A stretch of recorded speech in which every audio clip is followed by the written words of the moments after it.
Hi guys. So normally you guys already know that I pre-record videos and then I just upload them in the order that I have recorded. But this one's gonna be special. I'm gonna upload this the moment we get power back. So Typhoon Odette just decimated Visayas, especially Cebu and several other provinces like I'm guessing Bohol, Leyte, places like those. And I don't want to talk about the destruction or the lack of power, the lack of water and things like that. I don't want to discuss that.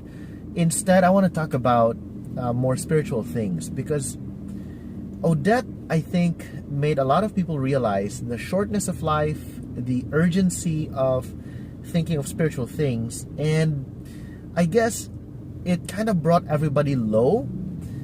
I was talking to several people after Odette, and they all said the same thing or similar things, that if God wanted to, he could wipe us out so quickly. And I guess this typhoon removed from a lot of people the sense of independence, the sense of sovereignty, the sense of self-sufficiency. Because when Typhoon Odette just passed by, everybody started learning how to pray, going to God, running to God, asking God for mercy, begging God for grace, hoping that God would save them from the typhoon, things like that. So this typhoon reminds us that we are not as self-sufficient, sovereign, independent as we normally think we are, because of all our technology, our advancements in our progressive medical technology, energy, reusable energy, things like that.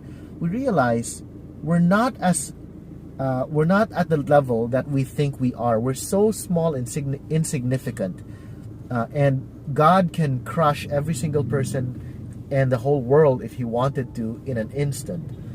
So that brought everybody low. I think the typhoon brought everybody low, just like the pandemic.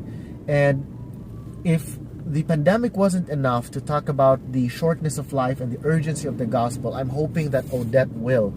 Because when Odette happened, I know some people who actually died, got killed by Odette, or the typhoon indirectly got people to heighten their blood pressure, their maybe cholesterol level or whatever health issues, and several people passed away.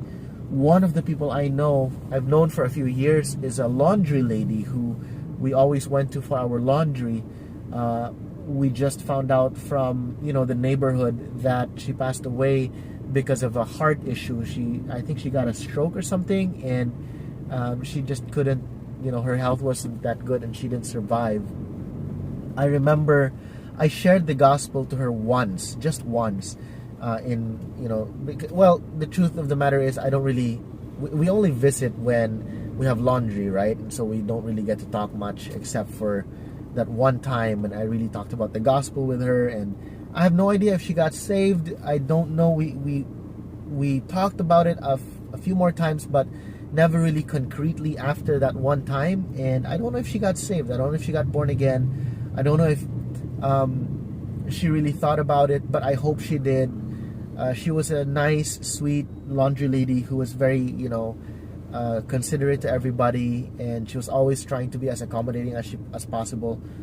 So I think what I'm trying to say is there's an urgency in preaching the gospel. None of us are getting any younger. I've seen Odette bring us low. The pandemic has brought us low.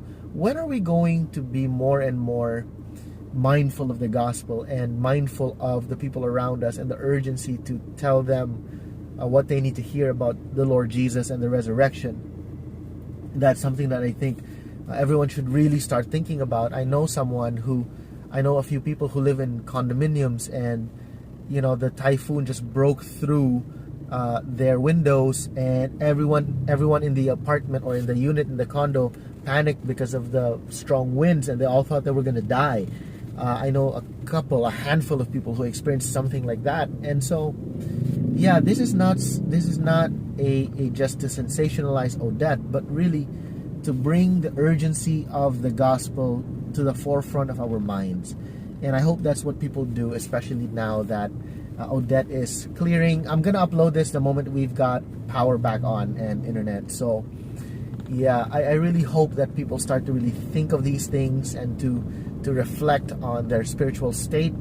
And if you're listening to this, I hope and pray that you talk to the Christians that you know, or you can send me a message on Facebook or on YouTube. I'd be happy to talk to you about it, or talk to your Christian friends, ask them about the gospel. Those would be really worthwhile conversations to have, especially because of Odette. So I hope you guys are okay. I hope your power's back on, your water's back on. I hope everything's back on. But it's one thing to ask for light from VECO, from the energy corporations, the electric corporations. Yeah, light is important, but there is the light of the world that is crucial. If we need light for our houses, we need the light of the world for our souls, and that is the Lord Jesus. I hope and pray that everybody starts really thinking of these things and thinks about Christ and who He is and what He's done on the cross. God bless you guys. I hope that you guys are healthy and safe, especially during this time. God bless.